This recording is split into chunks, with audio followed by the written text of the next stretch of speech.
喂，學識個語文嘅朋友仔，唔成日覺得啲文法好鬼棘手，搞到頭都大咪呢？有啲表達方式睇落好似，但原來好真好遠。今日我哋就一齊嚟拆解一個好多人都拉混嘅概念，到底情況同動作喺日文入面點樣分？OK， 為了搞點那個難題，我弟請這位超級猛人來幫手，他就是我們的 AI 日文老師 Lady JJ， 他會用最清晰、最易明的方式，同我們一起解開那個文法之謎。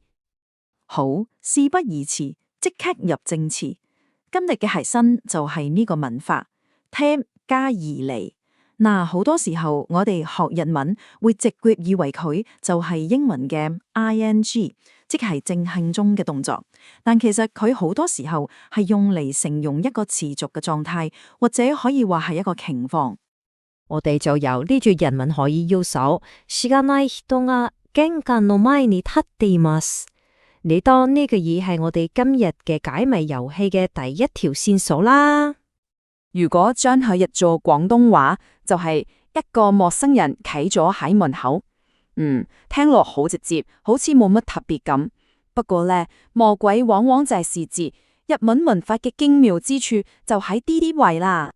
好，問題嚟啦，等解呢個嘢喺日文嘅語境裏面，唔係講緊一個人正制起起身呢個動作，反而係形容咁佢已經黐咗喺度呢個情況呢。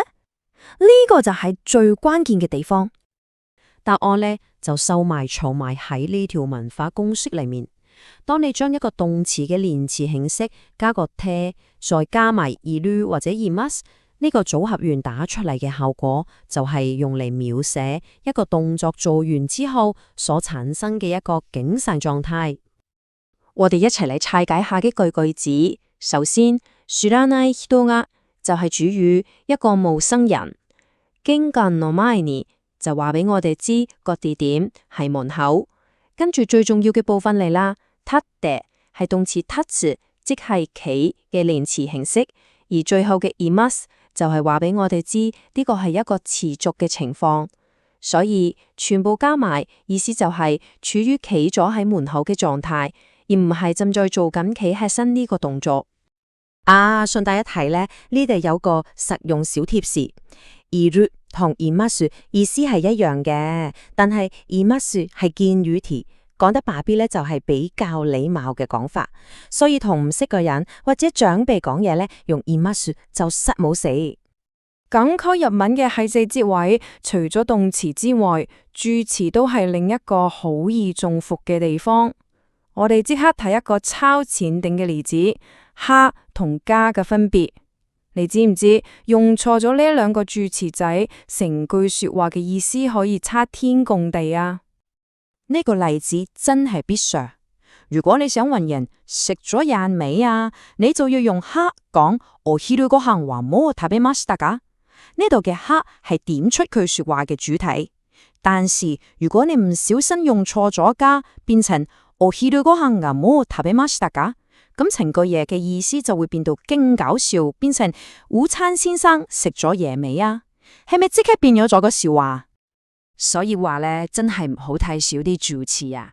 記住呢句金句經注，一個助詞可以將午餐變成午餐先生。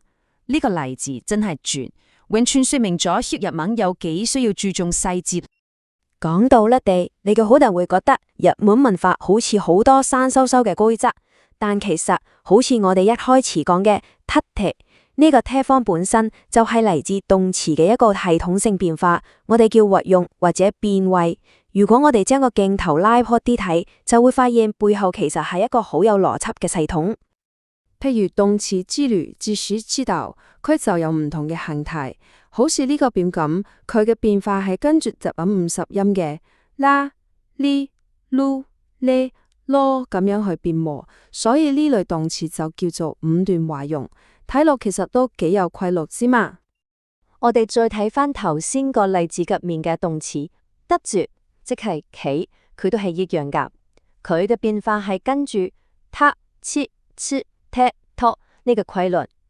只要你掌握咗呢啲系統，好多文化問題就會迎刃而解。所以大家唔使驚，日文文法睇落好似有好多嘢要死記爛記，但其實佢背後有一套好清晰嘅邏輯。只要你理解這個系統，學習起嚟就會事半功倍啦。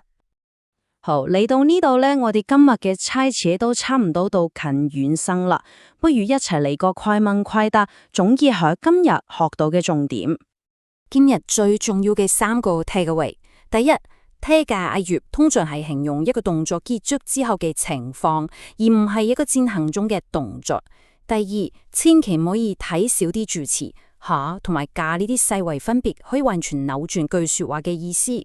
第三，日文動詞嘅變化唔係亂嚟嘅，而係有系統、有規律可以跟嘅。之後留翻條問題俾大家翻去諗下啦。而家你學識咗情況表達呢個概念，不如試下諗翻以前說過嘅日文句子，有冇邊啲而家可以用一個全新嘅角度去理解呢？如果你有咩新發現，不妨留言同大家分享下喎。